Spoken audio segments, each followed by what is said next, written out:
All right, well, let's get to know Mr. Richard Steele a little bit. When were you born and raised? I was born in Kansas City, Missouri, 1944. But my family, they moved to California, Los Angeles, California, when I was 7 years old. What was it like living in Los Angeles during that time? Well, in Los Angeles, I thought I had went to heaven. I mean, it was beautiful. Palm trees and everybody just nice to everybody, and had a great growing up in Los Angeles in the 50s and 60s. And what were you like as a kid growing up? Well, I was always, a team player. I always wanted to play football or baseball or some type of activities outside. I was an outdoor person, and just like to hang around with the guys and have fun and play games. Were you quiet? Were you shy? No. I was sort of in the middle. I wasn't too boisterous and too loud. I mean, you knew I was there all day long. You knew I was there. But I wasn't too shy. I was always giving my opinion and always trying to be the leader. And did you have any siblings growing up there at home? Yes, I had one brother. He's 3 years older than me. Very studious person. Nothing but studies and college and school. That's all he did all his life.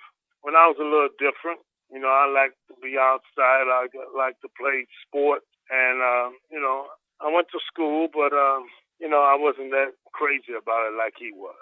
What was your relationship with him and your parents growing up? Relationship was, I would say it was good. It wasn't great because I was always my own person and always, finding trouble, getting in trouble. He was the good kid and I was the bad kid. Let's put it like that. And what type of student were you in school during that time? C, D student. I really didn't care about school that much. And it was a challenge to me because I didn't care. I didn't put enough time in it to study and prepare myself. So, it was, school wasn't my brighter type of my life. It wasn't the thing that I really cherished. And what were your favorite pastimes or hobbies that you had during that time? Playing sports, playing games with kids, that has always been my love. What were your favorite sports? I love baseball, football, basketball, softball, whatever. As long as me against somebody else, that's what I love. So you always love that competition? Yes. The first time I walked in a boxing gym, oh man, I knew. I knew that I was at home. And what were your first memories that you can think of about watching boxing as a kid, or what you remember of it? Oh, well, when I watching boxing, we wasn't watching it, we was listening to it on the radio. And, boy, the whole neighborhood would just be just electrified with excitement, listening to those guys, the way they used to announce and broadcast the boxing matches. I mean, punch by punch. I mean, it was so exciting. I loved it. And what were some of your favorite fighters or the favorite fighters of people there in your household? Well, Joe Louis, Sugar Ray Robinson. Sugar Ray Robinson was definitely my favorite. Joe Louis was definitely a favorite of mine. But, Robinson had more class than Joe Louis did, and he was more flashy. And then I had a chance to see both of them. What was the first memory you have of going to the gym and how you got into boxing yourself? Well, I went to the gym and it seemed like it was the guy that used to own the gym, Jake Cherew. Jake Cherew, he said, "Oh yeah, boy, you look like you gonna really hit hard, and look very strong, and you can really do something." I said, "Well, I'm just getting in shape for football, 'cause I love football." He said, "Oh no, man, that football is nothing." He said, "Boxing is the one that can really give you everything you need, And so I listened to him, and it just grew on me. I messed around and got hurt again in playing football at school. And I went back to the gym. He said, "I told you, boy, you should have stuck with boxing." And because I was only like 150 pounds, 55 pounds. And, those guys are too big playing football. So, he explained to me this is a sport where you're going to compete against someone your same weight, and it'll be a lot better for you. So I stayed in there, and then, just messed around and boxed. Not really in competition, but just practice. And then I went to the Marine Corps. After a while, I went to the Marine Corps, and that is where I really picked it up. Really said, well, this is going to be my profession. And how was it, or when was it, when you went ahead and started your amateur career? Those days in Los Angeles, I was just practicing and trying it out, learning techniques. When I went in the Marine Corps, I had to try out for a team. So I tried out for the team. I made the team my first try, and that's when I knew that, boxing was going to be my job for the next 3 years in the Marine Corps. And about what year was that, more or less? 1961. So that was right after the 1960, where Muhammad Ali won the gold medal, right? Right. Red Ali won the gold medal. What do you remember about your first amateur fight? It was wild. My first amateur fight, it was wild. This guy, it was my first fight. It was his 57th fight. But I had to make the Marine Corps team. If you want to be on a team, here's the middleweight. If you want to be on a team, you got to beat this guy. So they put me in there, and the guy made the biggest mistake of his life. He stood toe-to-toe with me, and I was so strong and, in good shape. We fought toe-to-toe for 3 rounds, and they gave us a draw, so I made the team. What was your amateur record at the end? 16-4. Now, at what point did you decide to go on and become a professional? Well, in the Marine Corps, I got a chance to represent the United States in the Olympics in 1963 for the 64 Olympics. And so, in 2 years I've been boxing. I won all Marine Corps championship, won in the service, and I was representing the Marine Corps in the Olympic trial. So, I went all the way to the Olympic trial, and I lost to the guy that won everything. He went to the Olympics, and, when I got back home, I said, there's no sense in me continuing to fight amateur no more. I went as far as I could go as amateur, so I might as well try professional. So you become professional, and you're about to make your pro debut. Like you said, every one of your fights was in the Olympic Auditorium. What do you remember about that first day, about your first professional fight before you went on to go to the ring? What do you remember about that? Oh, man, the Olympic was a scary place. Olympic was a very scary place. It was very cold, and it was very, everything was concrete, and it was a rough, tough place, So, I never forget walking down the tunnel, when you're coming out from the downstairs. They have all of you in downstairs. You warm it up, and then they call your name, and then you have to walk up these stairs. It seemed like the tunnel was so long, it wasn't going to never end. You walk down, and at the end of the tunnel, you got a light, and you come right into this dome, the little round dome. And everybody's hollering and, just going berserk. You're walking out, and they just cheering you on, and, you get up there, and you walk down to the ring, and you get in there, and man, and in those days it was smoky, and it just looked so tough and so rough. You knew that you were about to get into a fight. And not only that, of course, LA Olympic Auditorium and New York's Madison Square Garden were the mecca of boxing. Vegas wasn't big at that time as far as boxing, and you were at the place where stars were pretty much made. If you go back to the 20s and you talk about Henry Armstrong or Sugar Ray Robinson, Ali, and so on and so forth, you can name everyone. All of them at the Olympic Auditorium, and you were in an arena where history was made with a lot of these guys. Yeah, and I grew up with some great fighters. My manager was Jackie McCoy. Jackie McCoy had something like 15 or 17 world champions. He was a great trainer. Armando Ramos, at one time, he was the youngest lightweight champion in the world. Raul Rojas, Andy Howman. All these was real rough guys. They all worked Jackie McCoy he was working as a longshoreman at the waterfront. And all these guys, they came out, all these guys that made champions for Jackie. They worked on the waterfront, and they was tough guys. They was tough. Man. Mando Ramos was the youngest lightweight champion in the world at that time. And, he worked on the waterfront with his dad and with his brothers, and they just rough life. They had rough life, and that's why they were just rough and tough in the ring as they was on the waterfront. And he had some great champions. Him and Eddie Futch was partners with a couple of great fighters, all the way back to Don Jordan. So, I came under the tutelage of Jackie McCoy and Eddie Futch, and, I had a great career. I had to, I'll call it quits early because I had injuries in my ribs. They broke 4 times, and, no sense in me getting my ribs, punching my lungs. There's a chance where I could have died. So, but they offered me a job. Why don't you become a referee? And that's how my referee's career began. During your time in your era, what steps do you have to take to become an official referee or a licensed or certified referee? Well, first of all, you got to get somebody that will give you a chance to prove yourself.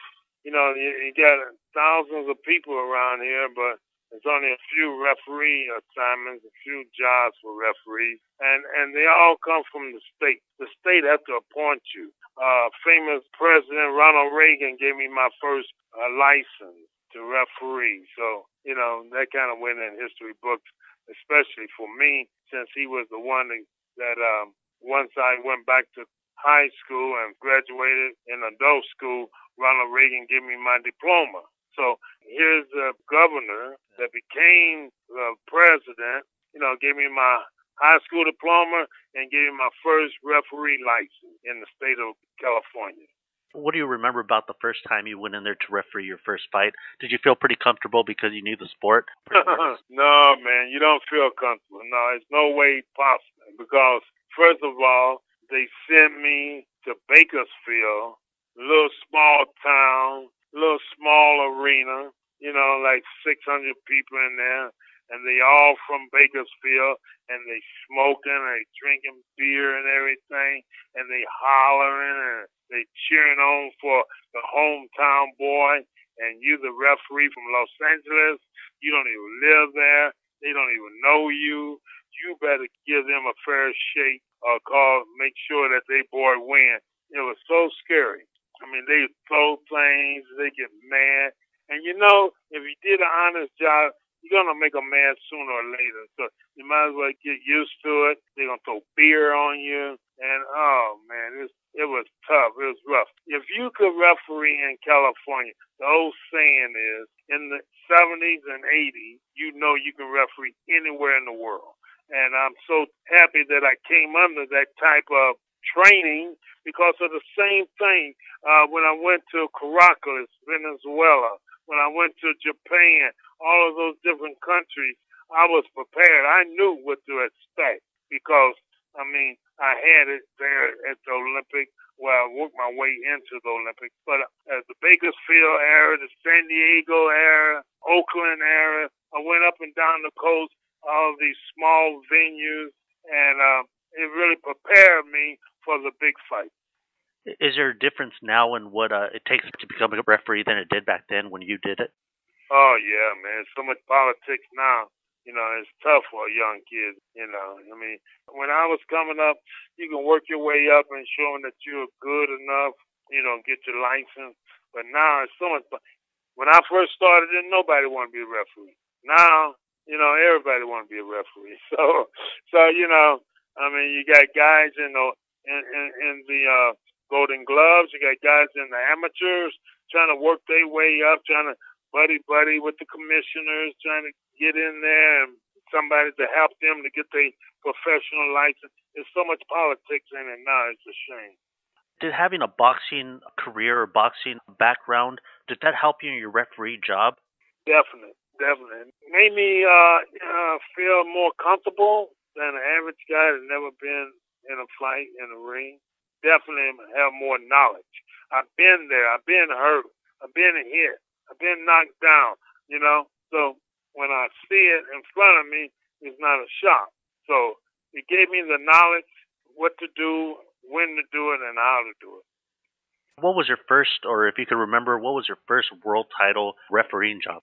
It was at the Forum in California, Los Angeles. Inglewood? Well, actually, it's Inglewood. Yeah, in Inglewood, it was Zarate and Hernandez. Zarate was one of the questions I was going to ask you down the line. Well, let's go ahead and go to those questions. Let me throw a few fights at you that you worked at. Alfonso Zamora, Carlos Zarate. What do you remember about that fight? Oh boy, it was a great fight. It was a great fight. These guys they was great fighters. They was owned by the same manager. Cuyo Hernandez. Yeah, and it was a fight that he didn't really want, because he had both of the guys. But they got some bad blood happened, bad words were spoken from both of them. So they broke away and they said they were going to fight. And between the two of them, they had almost 80 fights together, almost about 70-something knockouts combined. Yeah. And obviously they were knockout artists. They were both undefeated. Like you said, trained by the same guy. Cuyo Hernandez ended up training Zarate. Zamora ended up being trained by his father, and there was bad blood between the two trainers. Do you remember in the first round when that man and his boxers came out running inside the ring? What happened there? The police had to call time. And the police had to come in there and get him out of there and arrest him. But yeah, it was really bizarre. I'll always remember that, how the police handled that. Like you said, they walked in the ring. They in and out. They did it real fast. Alexis Arguello, Aaron Pryor rematch. What do you remember about that one? Man, it was something that I hated to see. Alexis Arguello was a great fighter. I hated to see him step up, and this guy was just too big, too strong. Man, the first time he got knocked down, he got up, but then got to the point where he got knocked down, and he was just sitting there, and I was counting. And I was actually trying to shake my head and say, don't get up. This guy's too big. Don't get up. But this guy went out as a champion, and, Pride stopped him. Speaking of that fight, especially how Alexis was against ropes and he was totally helpless at the end there, how do you know when a boxer is just done? Do you see it in his eyes? Do you see it in his action? Yeah. You see it in his eyes first of all. You see it in his eyes. You see his legs wobbling and shaking. Can't stand up on his own feet.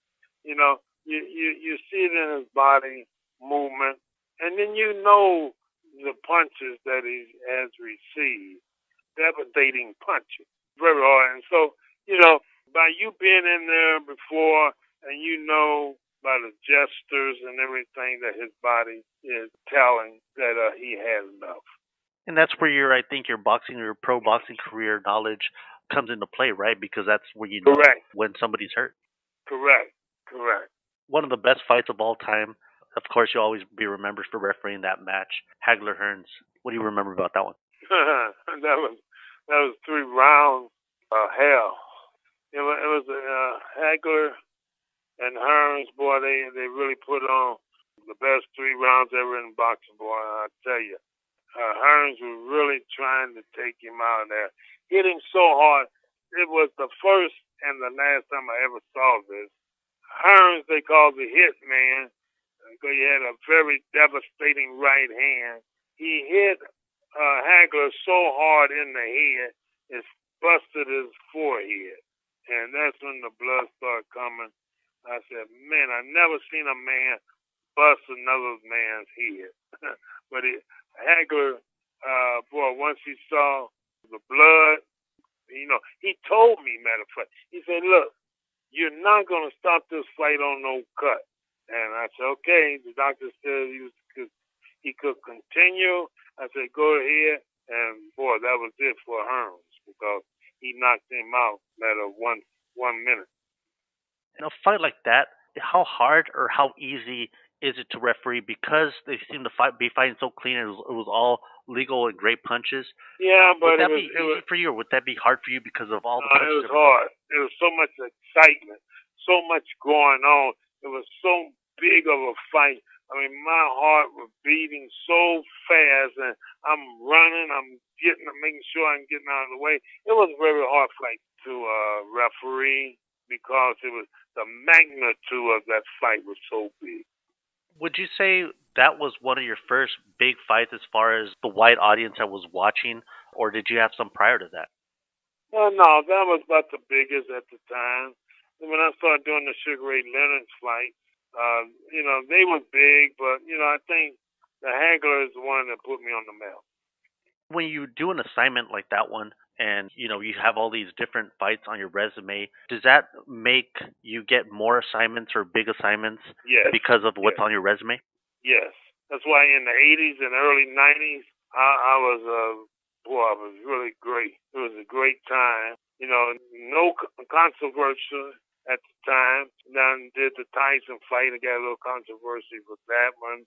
I did Julio Cesar Chavez and Mildred Taylor. Got controversy on that one. And then, that's when people started saying, oh, man, I should have did this or I did this and that. But it will slow you down to a point. But, I can actually say, for 10 years I did some great fights. Yeah, you did. Leonard Hagler. Leonard Hagler, to me, it was an okay fight, but wasn't that much done and that much.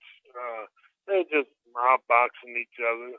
So Hagler was so mad because he thought he won, and Leonard was just really. Leonard beat him mentally. Leonard beat him before he even got in that ring. Would a fight like that be considered to be easy to referee or hard? Easy because it seemed like they were, Leonard was kind of moving a lot, except for the last 30 seconds of each round. Would you consider that to be hard or easy? No, it was easy. It was an easy fight there. After each round, I kept saying to myself as I go back to my corner, I guess Hagler is going to knock him out this round. He never did. And then I said to myself, wow, Sugar Ray Leonard tricked him. He tricked him again. He's winning the fight. Back in the olden days, the referee decided who won the fight. What do you think of that rule? Do you think it should be like that? I had 14 fights when I first started refereeing, 14 world title fights that I judged as a referee. And I tell you, 1980 when we voted to have 3 judges and 1 referee, it was the best thing that ever happened to me in my career because it made me able to just concentrate on the safety of the fighters. And that's what made my career. And I think that's what makes every referee's boxing career easier now, I think. Yes. Let's say you did have to choose on Leonard and Hagler, if you can answer that. Who do you think you would have gave that fight to, Hagler-Leonard? Well, I think Leonard had everybody mesmerized, and Leonard had everybody fooled. I would probably give it to Leonard, but like I say, every time I look at that fight, it gets closer and closer. I don't know if Leonard really won that fight. Of course, I always thought Hagler won, but Leonard would steal those last 30 seconds. It got the crowd going, and it obviously got the judges going, and that's why he got that match. Yeah, but as I see it now, I don't know if he won it. Yeah, good way to put it. How about the Hearns-Leonard rematch? Hearns-Leonard, I thought Leonard did enough to win those fights. I did, because even though, Tommy knocked him down, twice? But he knocked him. If it hadn't been for the ropes, he would have been knocked down too. But when he hit Hearns, and Hearns is so minky, so tall, he he'd fall on the ropes, and the ropes would kept him up. But if the ropes had not been there, he would have been knocked down too. So, I really thought that Leonard beat Hearns. Now, so many people that I've interviewed, from my interviews that I've had, especially Hispanic fighters, every time we talk about boxing in the past and what were some of their favorite fights that they remember or what match they remember the most, so many of them have said Chavez-Taylor. Now, what do you remember about that fight? How hard or easy was it to referee? And what do you remember seeing in the first 9 or 10 rounds of that fight? Well, it was an easy fight. It was the first 9 rounds because Taylor just outboxed me. Taylor was a wonderful boxer. Taylor, he was real smart. He was very quick, but at the same time, Julio Cesar Chavez was breaking him up, breaking him down. Hitting the body, hitting the mouth, the jaw, cutting him up all over. But I didn't know if Taylor could last. So, I mean, man, his plan was to last, But man, he got beat. He was getting beat up all during the rounds, but he was winning the rounds on point. He was boxing like an amateur against a professional. The professional was doing damage. The professional was hitting harder, cutting up, beating him up. And the amateur was scoring points, moving, scoring points, moving. And, he was stealing a lot of those rounds because he was landing more punches, but he was taking devastating punches that was doing bodily harm. And he came up short, 1 round too short. Now, obviously, watching the fight on TV, you can see the hands moving of Meldrick Taylor. Of course, he was outboxing him. It seemed to be 2-3 punches to 1. Right. But on the inside, like you're saying, Chavez would hit him once or twice, or the times he did hit during all that time, obviously was doing some damage to Taylor internally. More damage than he was doing. Did you hear a lot of grunts or moans from Taylor during that time when he was getting hit? Yes, especially in the later round. At first, no. But when he got to the 5th round on up, he was moaning and groaning, and I could see that it was taking effect. I didn't know if he could make it. Round 10 and 11, everybody saw how gradually the pendulum was turning. It was all switching to the other side. You could see Taylor slowing down a little bit, Chavez landing more, and you could start seeing it in his face. His face started swelling up and stuff. Round 10 and 11, what do you remember about those rounds? Boy, he was a worn-out fighter. He was a beaten-up fighter. He was cut up. He was swallowing blood. He was just, man, and it just came overnight. It just came over a couple of rounds, like you said. In the 10th round, I seen signs. In the 11th round, I seen a little more signs. I said, oh, my God, I don't know if he's going to make it. And then in the last round, man, he really tried. Showed that he had a big heart, but he didn't have the condition or the will to beat Julio Cesar Chavez. Julio Cesar Chavez at that time was the greatest fighter that I ever seen from Mexico. Right before the 12th bell, what was running through your head as far as what you thought? Is he going to make it? Is he going to make it? I knew he was winning, but is he going to make it? That's what was going through my mind. And once a bell rang and they started going at it, what did you start seeing in that round? To the last, let's say, 30 seconds of the fight? Well, he had he tried to do a couple of little spurts here and there, but he was taking some devastating punches. Devastating. And when he forced him at the end of the last round, I think it was like 57 seconds, when he pinned him up in the corner and hit him with that right hand and dropped him, I knew, man, it was over. But then he got up. He surprised me for getting up, but he was knocked out on his feet. He didn't know where he was at. So the fight was over. And you did the perfect thing as far as Taylor gets up. He's at the neutral corner there. You're counting. The people are going hysterical, of course. Everything's on you. You're the third man. You're counting away. From watching your actions while you were counting past the count of 5 or 6, you were totally focused on his eyes. You said, that's one of the first things that you check on a boxer to make sure he's okay. You ask the crucial questions of when somebody gets knocked down. Are you okay? You asked it about 2 times. Yes, he was busy looking at Lou Duva jumping up and down on the opposite corner there. Because he didn't answer your questions. It was your job to stop it. You did. All of a sudden, it becomes a very controversial fight. What do you remember about that? And what was the controversy in the first place? The controversial was that he beat the count. Lou Duva was trying to get everybody to see it his way. He was really trying to mess the minds up of everybody, that I robbed him, and trying to get everybody against me. And he did for maybe a week. He had a lot of people still hold that against me, but the majority of the world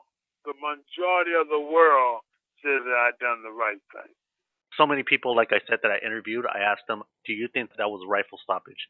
everyone said yes. Now, let's say that, it was because there were such Chavez fans. Looking at the tape, it says it all. I mean, to this Yeah, day, there's the nothing, tape says it there's all. nothing that you But did wrong because you did ask the questions. You didn't just, if you would have right, just waved it off, right, maybe it would have been questionable. But because you right, asked it twice, you didn't get an answer. It was obvious right. he looked over to his corner instead of answering Because the questions. It was done. right, because the doctors, after he went to the hospital for 4 days, and the doctor said that he didn't know where he was at. He couldn't answer. He couldn't talk. His whole body had dehydrated.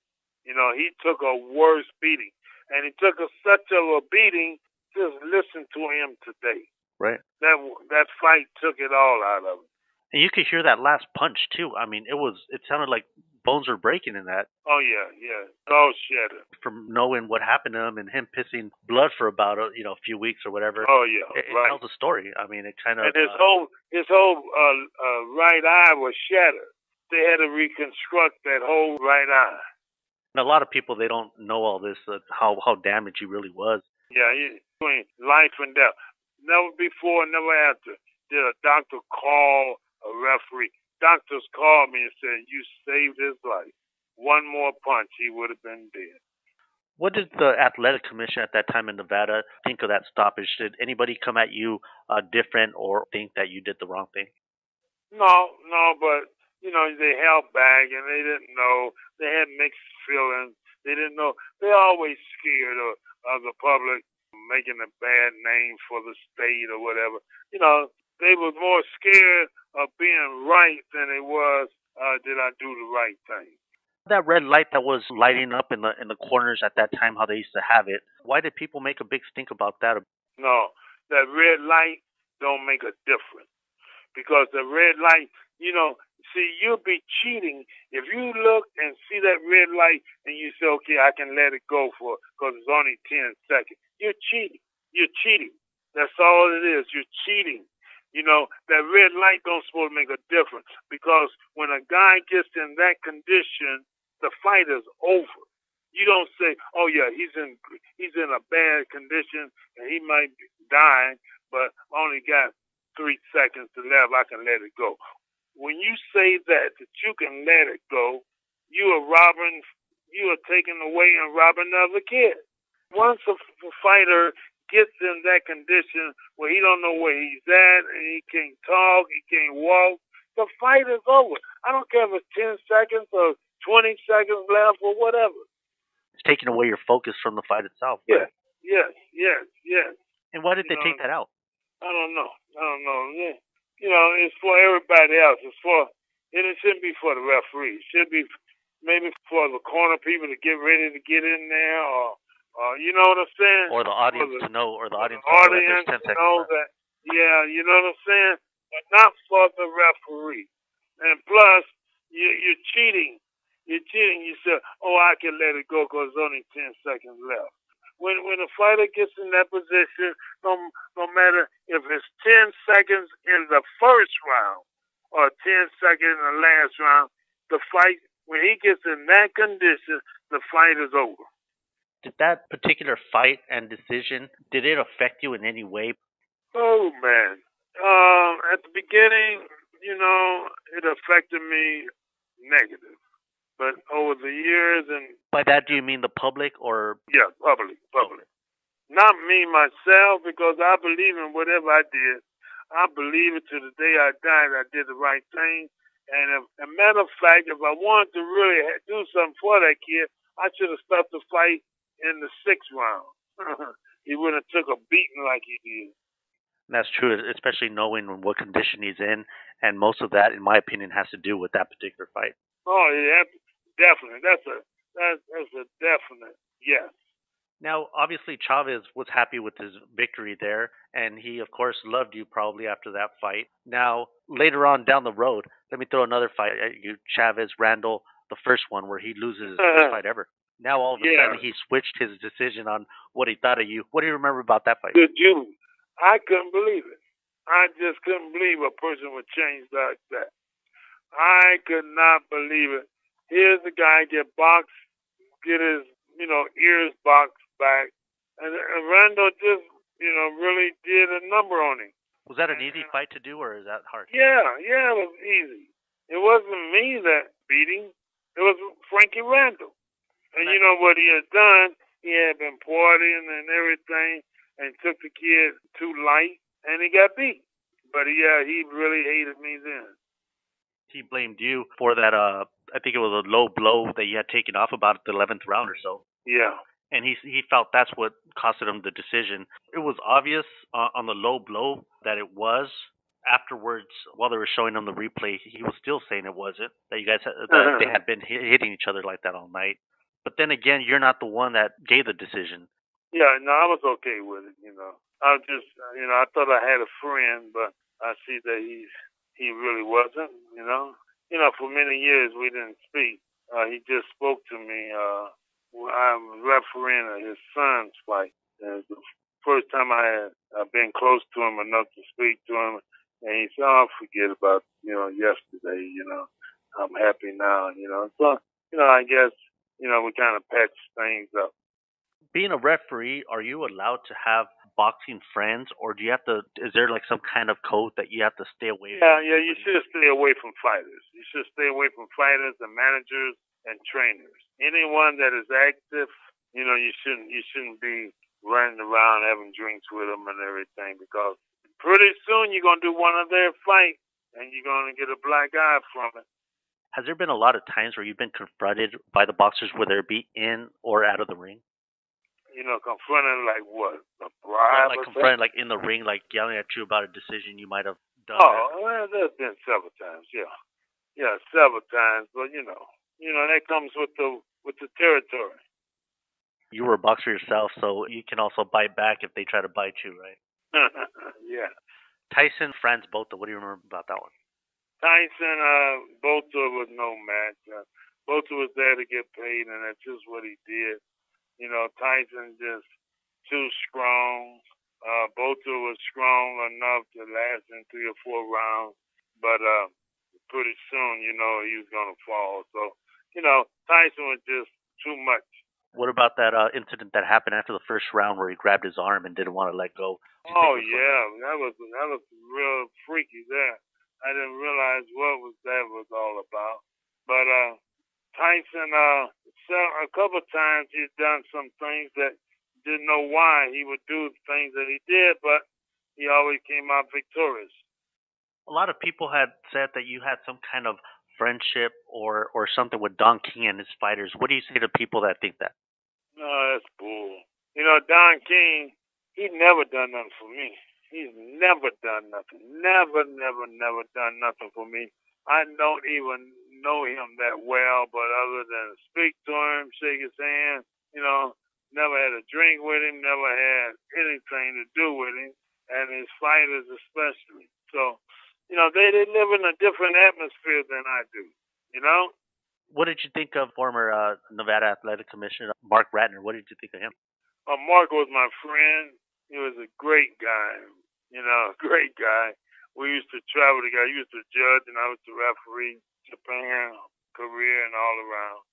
Yeah, he was a great guy. He's the one that talked me into moving to Vegas. In all your years as a referee or someone involved in the game, and please be honest as you can with this answer, is there a lot of corruption, whether it be with referees or other officials in the sport? Is there a lot of corruption and a lot of that going on? No, referees don't have, you know, referee don't mean nothing. Referee don't have a chance to do nothing, you know. How about in all the other officials like judges and all that? Do you feel there's a lot of that? There's a couple, you know, that you suspect. Yeah, you know, there's a couple of them, you know, but you know, judges, you know, but it's not enough money. It's not enough money, and that's why it's not. They don't pay a whole lot of money, and thank God they don't, because there'll be so many crooked guys trying to get in there. But because there's hardly any money, wouldn't that be more reason to take a bribe? No. You got to work your way up there. How you gonna work your way up there just for one bribe? No, you're gonna spend 20 years to look for one, or 10 years. Let's say 10 years to get one bribe. Don't make sense, and you ain't gonna never get the chance anyway. What do you think of referees today? Do you think it was the same as the referees in your era, or are they different now? The referees today are good referees. They about the same. But the referees today are really more qualified. They make them study more. It's not all about who you are or where you come from. And if it was your job, if somebody threw it on your lap and said, it's your job to clean up boxing, how would you start doing something like that? Clean up boxing? What's wrong with it? Okay, so you feel there's nothing wrong with the sport? No. With all the big name referees in your era, like Joe Cortez, Carlos Padilla, Judge Mills Lane, Mitch Halpern, etc., you're easily at the top of the list there as one of the best. Were any of those your friends, and what do you think of those guys? Yeah, all of them my friends. They always my friends, man. We never had nothing against each other. We wouldn't get the assignment for this time, but for the next time we would get the assignment. So, you be mad for a little while, but after a while, you you forget about it and you wait for the next assignment. And how's Judge Mills Lane doing? Nobody knows. We can't get no information on it. And what did you think of Mitch Halpern? Mitch Halpern was like a son of mine. I trained him how to referee. From what I heard is that he was having domestic problems, and that's how, he did what he did to himself. He didn't kill himself. Would you say that refereeing job that he did where Jimmy Garcia had passed, do you think that had something to do with that, or that was in the back of his head during that time too? No. I always felt that someone killed me. Did you ever have a casualty in one of your fights that you refereed? No. I'm the safety guy, you see? I'm the safety guy, so I never had nothing like that happen. You were up in the Jack Johnson pardon, and you addressed Capitol Hill on that issue. Why was that important for you to do? To do whatever I could do to rectify Jack Johnson. They railroaded him. They didn't do him right. To make sure that he would clear his name. That's what we was after.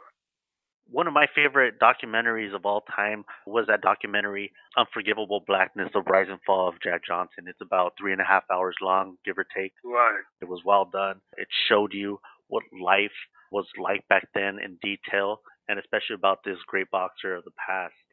Since then, especially, I've been a huge Jack Johnson fan. I didn't know you were part of this committee until earlier.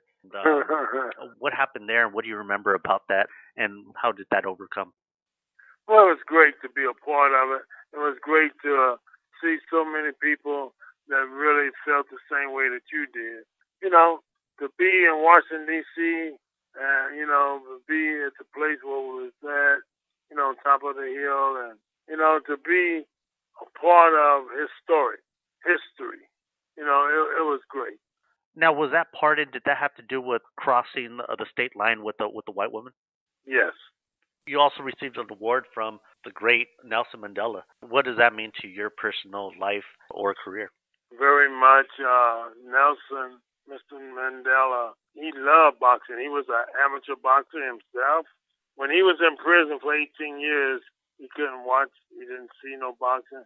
And they would just tell him about, some of the great fights like Sugar Ray Leonard, Tommy Hearns, Marvin Aguinaldo. Those are the ones that he missed. So when he got out, they got him all the fights, let him take his time, so he can see some of the great fights that he missed. And he had asked me to come to South Africa to share his birthday with him. And we was WBC convention was at the same time, and so they set it up for me to be able to meet him and have dinner with him. What are you up to now? What does Mr. Richard Steele do nowadays? I run a club for kids. I have over 250 kids in my club, and it's a boxing club plus mixed martial arts. And we have a great time trying to build these kids up to be respectable young people and to finish school. And we focus on education. We have a great time here with the kids, and a lot of them came a long way. I tell you, that's what I'm doing. I spend most of my time here at the gym from 10 o'clock, from 10:30 to 7 o'clock. And a lot of people don't realize that something boxing does is it brings discipline to children. That's why a lot of people put kids in boxing programs or whatnot, and it does show them discipline. Or don't you agree with that? Oh, yes, definitely, definitely. And once it's all said and done, Richard, how would Richard Steele like to be remembered? Um, Richard Steele would love people to remember him as a person that cared for everyone, that did his best, came from nothing, made something out of himself, and was a self-made man with God. And God bless you, Richard. Thank you for doing this. Okay, no, that's no problem. No problem. The interview was great. Thank you so much. I've always wanted to talk to a third man in the ring. I have, and not only that, probably the best one in my lifetime, in my era. And I'm glad you brought into detail all these fights and what it was like to be a third man in those rings. And I thank you very much for that. Thank you so much for having me and interviewing me. And you're a wonderful spokesperson for humanity, and I really appreciate everything that you had to say. Thank you.